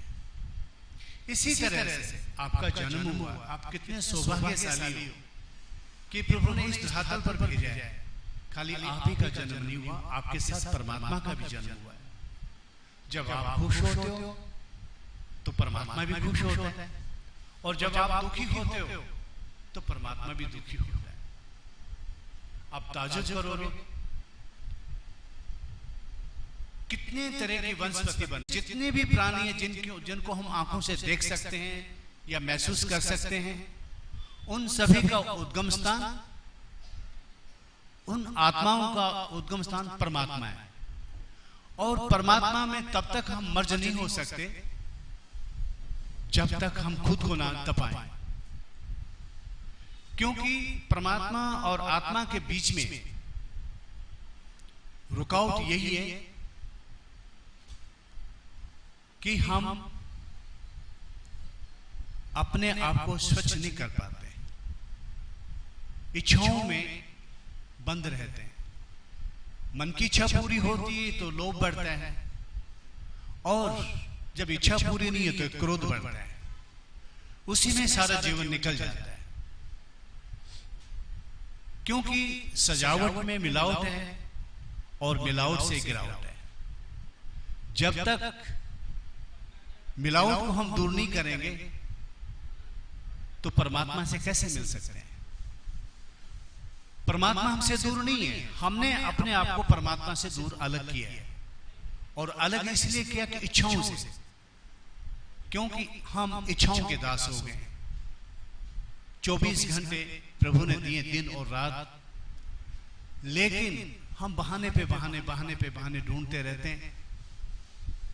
ये नहीं कि हम सुबह शाम एकांत में बैठे अपनी हार्दिक वेदना को उस दिव्य आनंद बदलने की कोशिश करें, लेकिन हम कल पे छोड़ देते हैं। और कल नाम एक काल का है। तो खैर मैं एक छोटा सा भजन सुनाता हूं, और भजन भी ये था कि मैं गौमुख में था, बहुत पहले की बात है। शाम का वक्त था, सूर्य अपनी चरम सीमा से धीरे धीरे अस्त होने को जा रहा था, और जो पहाड़ पे बर्फ पड़ी हुई थी वो गोल्डन रूप धारण की होती। इतना सुंदर दृश्य था, देखते देखते कब मेरी समाधि लग गई, और मैं 72 घंटे के लिए समाधि में चला गया। उसके लिए मैंने कोई प्रयास नहीं किया, सोते ही। जब 72 घंटे के बाद मेरी आंखें खुली तो सामने देखता हूं कि सूर्य देव उत्पन्न हो रहे हैं, उदय हो रहे हैं। दोनों हाथ जोड़कर मैंने उनको प्रणाम किया, क्योंकि इस अर्थ के देवता सूर्य हैं। जो भी फल पकते हैं, जो भी फसल बनती है, जो भी चेहरे पे रौनक आती है, जो फूल खिलते हैं, जो पक्षीगण चहकते हैं, सब उसी की बदौलत। 10 दिन के लिए अगर सूर्य नजर नहीं आए तो मन में ग्लानि आएगी, नेगेटिव थॉट आएंगे, क्योंकि अंधेरा चाहे मन का हो चाहे दुनिया ही अंधेरा हो, वो भयभीत करता है। पर प्रकाश में आपको भय नहीं लगेगा। तो क्या था, जब मेरी आंखें खुली, ध्यान से मैं उठा, अपने आसन पे था, तो देखता क्या हूं कि एक किनारे पर हजारों लोग खड़े हैं और हाथ जोड़कर खड़े हैं कि जो मैदान से गए हुए थे उनके भाव थे कि हम हिमालय में जाएंगे, वहां महापुरुषों का दर्शन होंगे, किसी की दृष्टि होगी, दृष्टिपात होगा या उनका आशीर्वाद मिलेगा तो हमारा जीवन धन्य हो जाएगा। धीरे धीरे फिर मैंने सूर्य की तरफ पर मुखारबिंद किया और लेफ्ट में फिर मैंने पहाड़ों को देखा। देखता क्या हूं कि जो ग्लेशियर था उसमें से एक एक नन्ही बूंद रिस रही थी और सभी नन्ही बूंदों में इंद्रधनुष बना हुआ था, डायमंड भी उसके आगे सरमा रहे थे। टिप टिप करते हुए वो बूंदे गिर रही थी और यूनिटी बनाकर वो अपने वेग को आगे की तरफ धकेल रही थी। इतनी गहराइयों में इतनी बड़ी बड़ी चट्टानों से टकराती हुई, टेढ़े मेढ़े बल खाती हुई, और वो नन्ही सी बूंद जो हिमालय में गिरी थी, बर्फ से पिघल रही थी, वो गंगा सागर में कभी मिल गई और मैं वहीं तटस्थ होकर बैठा हूं।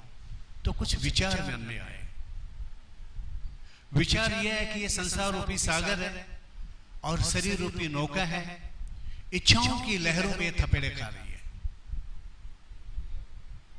जिस चीज को मैंने टच किया था वो तो कभी की गंगा सागर में जाके अपने उद्गम स्थान को मिल गई है और मैं तटस्थ होकर यहीं पे बैठा हूं। तो उस टाइम कुछ पंक्तियां अंदर से आई, वो पंक्तियां मैं आपको सुनाने जा रहा हूं। नैया धीरे धीरे जाए, ये सुरूर रूपी नैया है।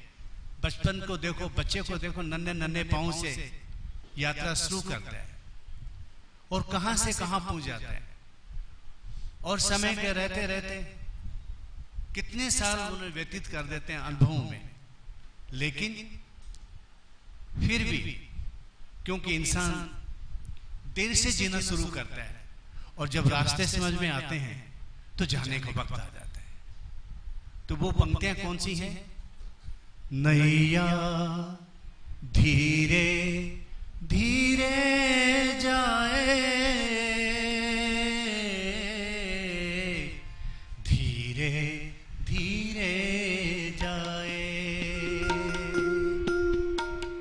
नैया धीरे धीरे जाए, धीरे धीरे जाए,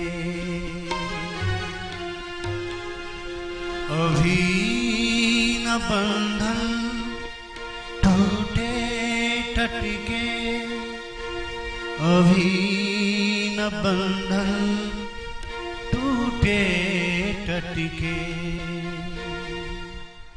अभी न बंधन टूटे टटके, कैसे पार लगाए,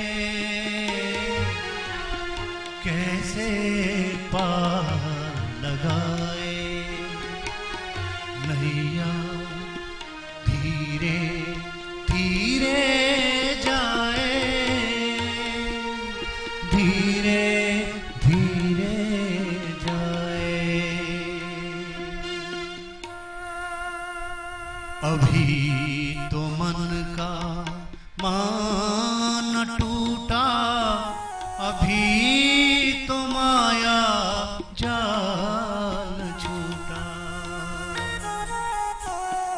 अभी तो मन का मान टूटा। जरा किसी ने कुछ कह दिया तो हम तहस में आ जाते हैं। रिवंच लेने के लिए हम कोशिश करते हैं जब भी मौका मिले, और ये भूल जाते जब आम की टहनी पर जब फल लगते हैं तो वो झुक जाते हैं, और जब प्रभु की भक्ति में हम जाते हैं तो नम्रता आती है, प्यार आता है। अभी तो माया जाल न छूटा, अभी तो नैन लगे इस तट पर, उस तट जाना चाहे, गंगा चली चली जाए, गंगा चली चली जाए।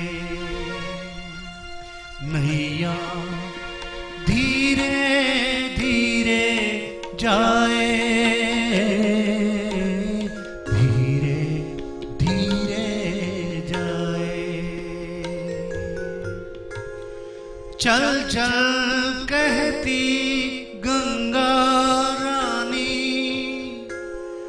प्रेम से गल गल हो गई पानी पानी।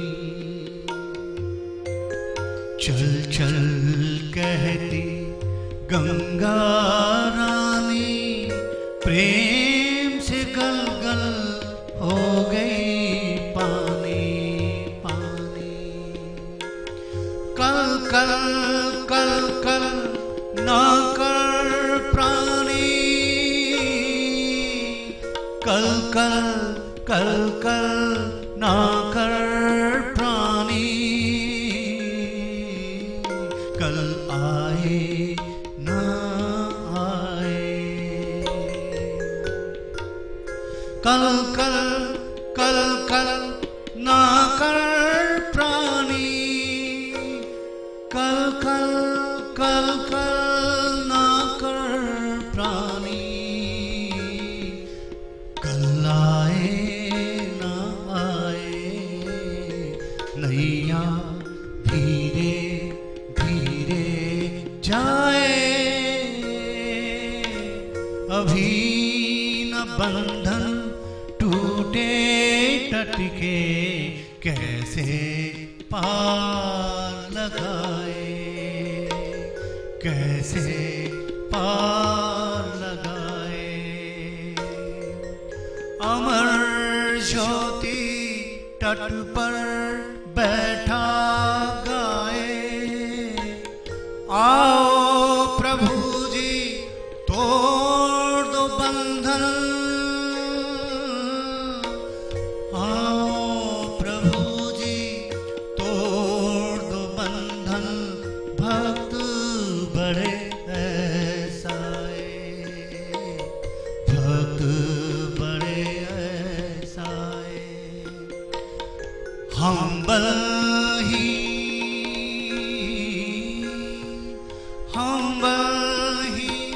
तुम बल हो हमारे, तुम बिन कौन सहाय। हम बल ही तुम बल हो हमारे, हम बल ही तुम बल हो हमारे, तुम बिन कौन सहाय। हाथ पकड़ ले चलो हरि जी, मुरली पार बुलाए, मुरली पार बुलाए।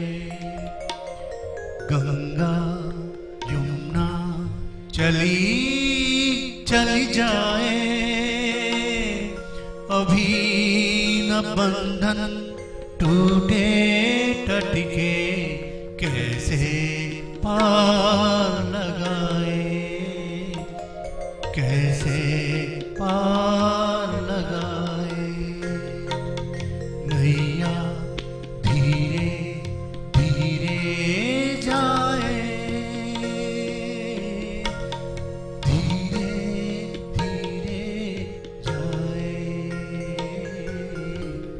धीरे धीरे जाए।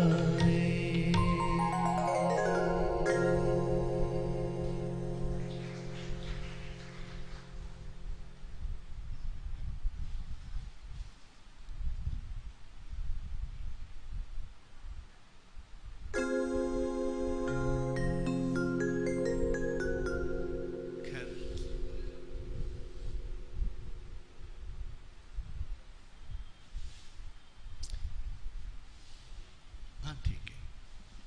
जीवन शतरंज के खेल की तरह है। जीवन शतरंज के खेल की तरह है, और ये खेल आप और ईश्वर के साथ खेल रहे होते हो। आपकी हर चाल, आपकी हर चाल के बाद अगली चाल कहलाती है। आपकी चाल आपकी पसंद कहलाती है, और उसकी चाल प्रणाम कहलाती है।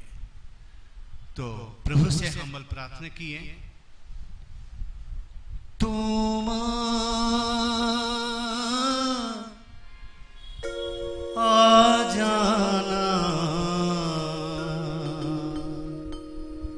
आ जाना, तुम आ जाना भगवान, तुम आ जाना भगवान। मैं द्वार खोल कर बैठा हूँ, मैं द्वार खोल कर बैठा हूँ, तुम आ जाना भगवान, तुम आ जाना, आ जाना भगवान। तेरे बिना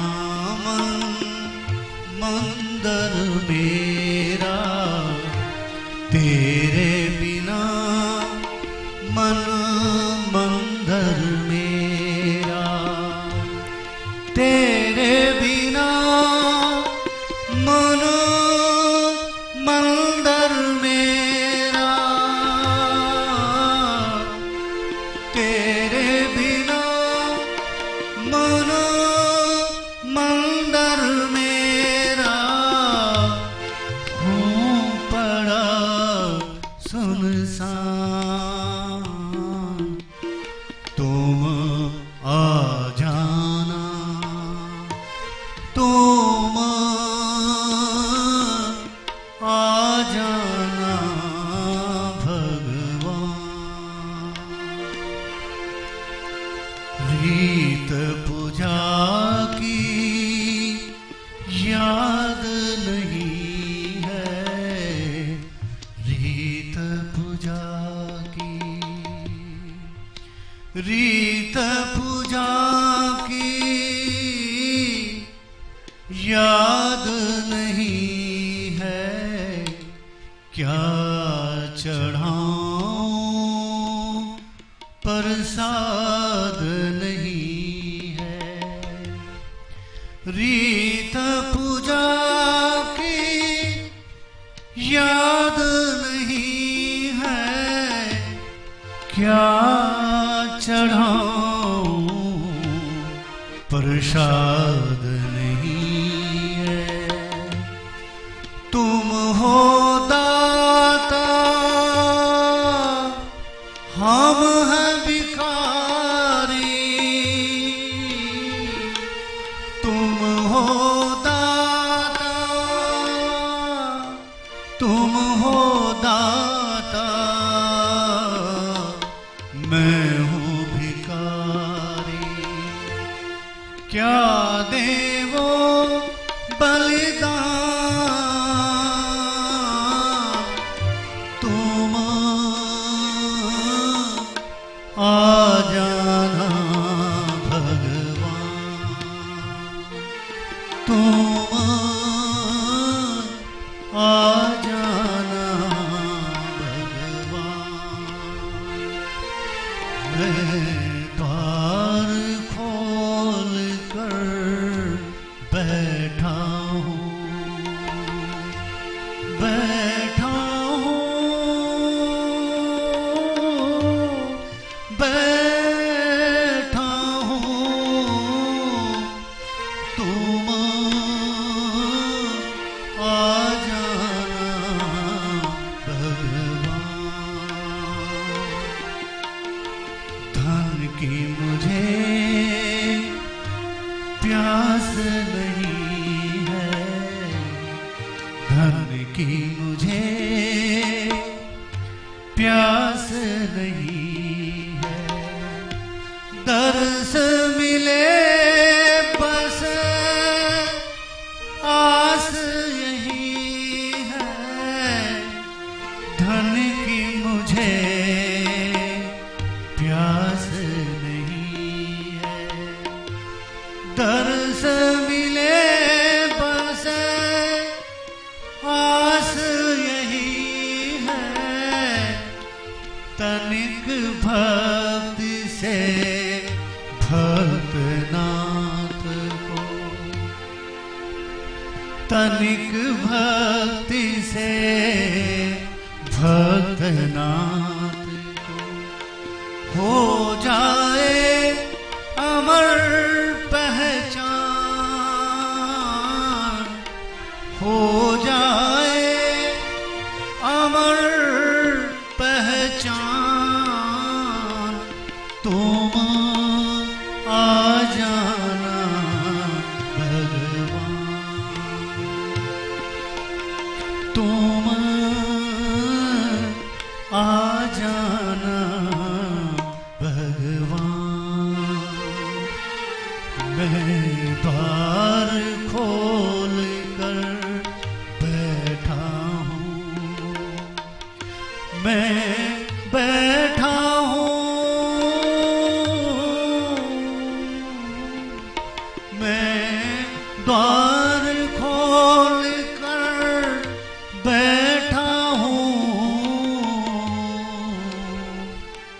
तुम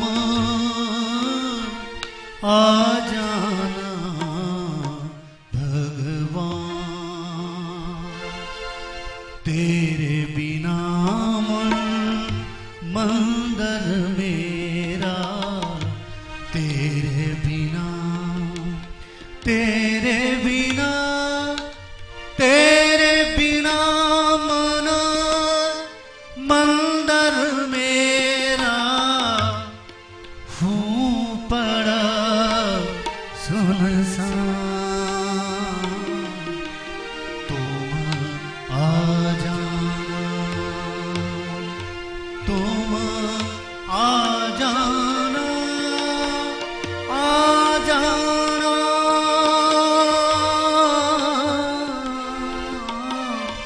तुम आ जाना भगवान, तुम आ जाना, आ जाना, आ जाना।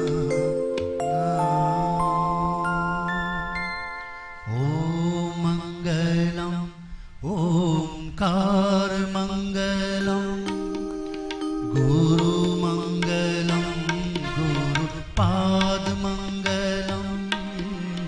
ओम मंगलम ओंकार मंगलम, गुरु मंगलम गुरु पाद मंगलम।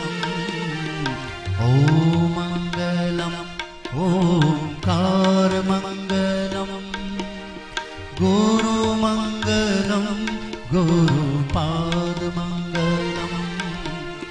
ओम मंगलम ओंकार मंगलम, गुरु मंगलम गुरु पाद मंगलम।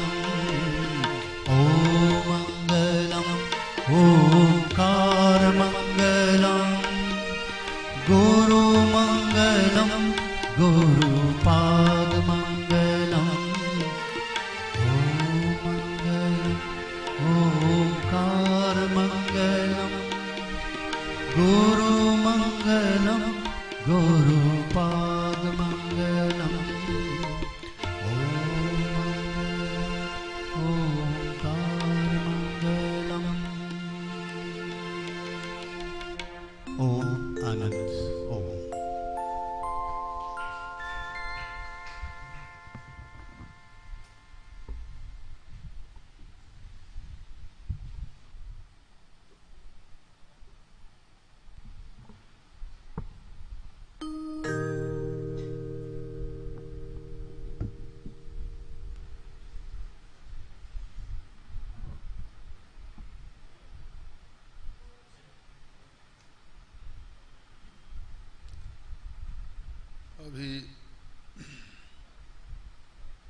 आपने अपने सौभाग्यवश जो स्वामी जी के भावपूर्ण सम्मोहक भजन का श्रवण किया। मुझे ऐसा लगता है कि सम्मोहन तो था ही, मुझे ऐसी अनुभूति हुई, आपको भी हुई होगी। तो ये हृदय का भाव है और निश्चित रूप से पुष्करवासी महादेव की प्रेरणा से ऐसे विभूति को, ऐसे महापुरुष को आपके बीच में, पुष्करवासियों के बीच में उपस्थित किए। तो ये सबके लिए सौभाग्य का विषय है। श्री शिव महापुराण का कथा विश्राम हुआ है और अभी मैंने प्रारंभ में भी बोला था कि श्री कल्याणमल जी शर्मा, जिनके माध्यम से, निमित्त उपादान कारण तो ईश्वर ही होते हैं, लेकिन प्रेरित करते हैं भगवान किसी न किसी को। तो इनको प्रेरित किया विश्वनाथ ने, और मैं विश्वनाथ की नगरी से, काशी से यहाँ आ गया। आपके बीच में स्वामी जी के भी दर्शन हो गए। इधर भूमानंद स्वामी जी भी हैं, इनके भी 2 दिनों से दर्शन हो रहे हैं सबको। तो मैं ये शर्मा जी से निवेदन करूंगा कि आरती के पूर्व, नहीं पहले आरती नहीं, ये नियम नहीं होता ना, आरती के बाद प्रसाद वितरण। आरती के पूर्व गुरु सत्ता के प्रति अपनी समर्चना या अपने भावांजलि विनीत शब्दों के माध्यम से जो भी कुछ प्रस्तुत करना है वो आप अवश्य करें। एक माइक इनको दे दीजिए, श्री कल्याणमल जी शर्मा। जय श्री राधे।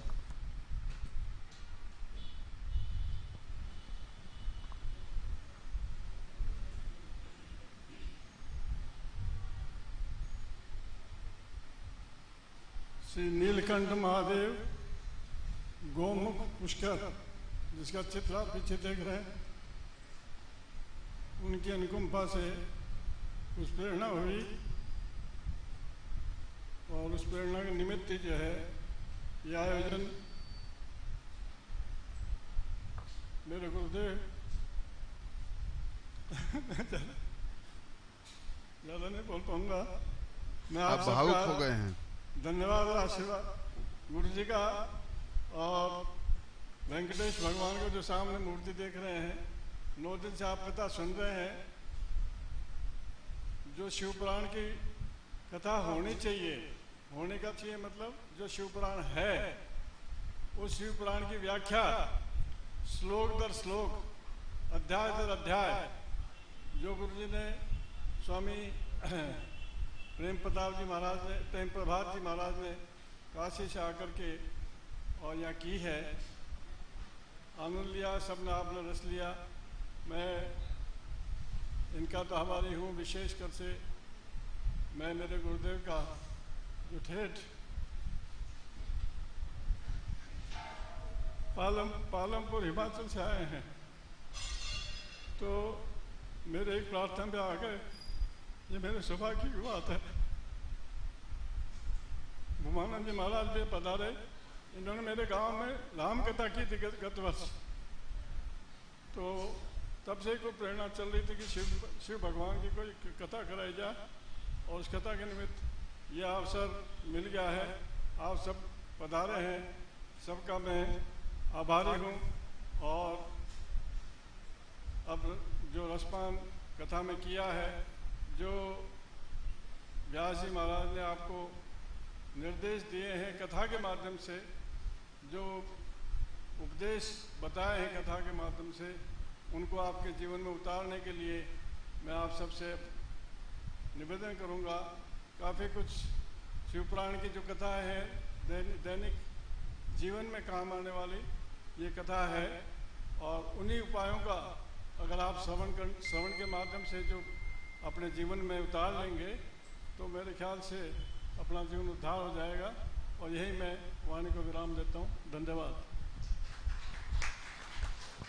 अब आरती कर लीजिए। इस आरती करें अब। अभी शर्मा जी अत्यंत भावुकता आ गई थी। भावुकता में शब्द शून्य हो जाते हैं। स्वाभाविक है, गुरु दर्शन हो और महाविभूतियों के दर्शन हो तो ये ऐसे भी भावुक हैं, और दर्शन के बाद भावुकता कुछ ज्यादा बढ़ जाती है। जो आप जहां से उपस्थित हुए हैं कथा में, सबको साधुवाद है। कुछ लोग बाहर से आए थे, भावुकता बस शर्मा जी ने उनका भी भाव से तो स्मरण किया, नाम स्मरण नहीं किया। देवनारायण खानवी जी फलौदी से आए थे, चीफ जस्टिस, और ये माहेश्वरी जी हैं। इधर हमारे गुप्ता जी भी जयपुर से आए हुए हैं। जो भी जहां से भक्त जिनके मैं नाम नहीं जानता हूं, उनके लिए यहीं से महादेव जी का आशीर्वाद उन्हें प्राप्त हो, ऐसी भावना के साथ आरती करें। जले ज्वाला थले ज्वाला ज्वाला पर्वत मस्तके त्रैलोक व्यापिनी ज्वाला ज्वाला देव्यै नमोस्तुते ज्वाला मालिन्यै नमः मृत्नेश्वर्यै नमः। सकल पूजार्थे गंधाख्य पुष्पाणि समर्पयामि। ओम इदगु हविः प्रजननं मे अस्तु दशवीरगु सर्वगण गुस्वस्तये आत्मसनि प्रजा सनि पशु सनि लोक सन्य भय सनि अग्निः प्रजां बहुलां मे करो त्वन्नं पयोरे तो अस्मासु दत्त।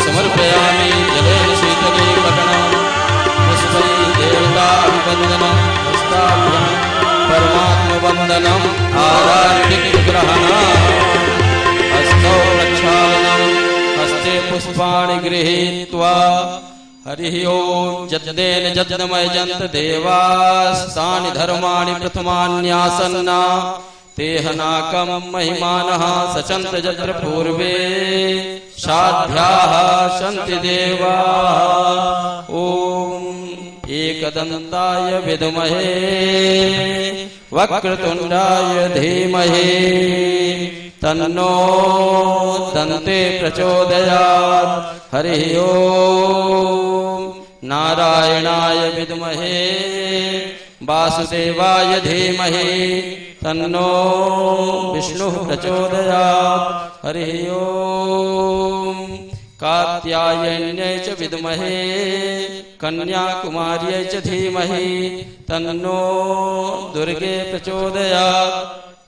हरिः ओम तत्पुरुषाय विद्महे महादेवाय धीमहि तन्नो रुद्रः प्रचोदयात्। नाना सुगंधि पुष्पाणि यथा कालोद्भवानि च पुष्पांजलिर्मया दत्त गृहाण परमेश्वर मंत्र पुष्पांजलि समर्पयामि। यानि कानि च पापानि जन्मान्तरकृतानि च तानि सर्वाणि नश्यन्ति प्रदक्षिणां पदे पदे। नमः सर्वहितार्थाय जगदाधार हेतवे साष्टांगोऽयं प्रणामस्तु प्रयत्नेन मया कृता अन्यथा शरणं नास्ति तुमेव शरणं मम तस्मात् कारुण्य भावेन रक्ष रक्ष परमेश्वर। बोलिए श्री शिव महापुराण की, काशी विश्वनाथ भगवान की, व्यास जी महाराज की, पुष्कर तीर्थ की, ब्रह्मा जी भगवान की, द्वारिकाधीश भगवान की, धर्म की अधर्म का प्राणियों में विश्व का गौ माता की सत्य सनातन धर्म की। नमः पार्वती पतये हर हर महादेव।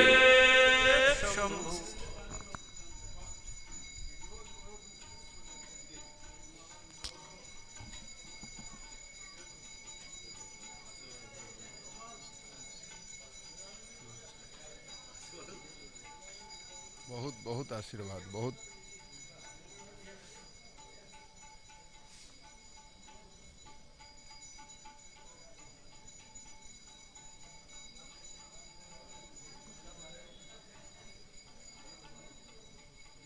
शर्मा जी, ए शर्मा जी, स्वामी जी को एक माला पहनवा दीजिए, स्वामी जी।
नहीं पहना दिया था ना स्वामी जी, स्वामी जी पहना दिया था, आपने पहना दिया था।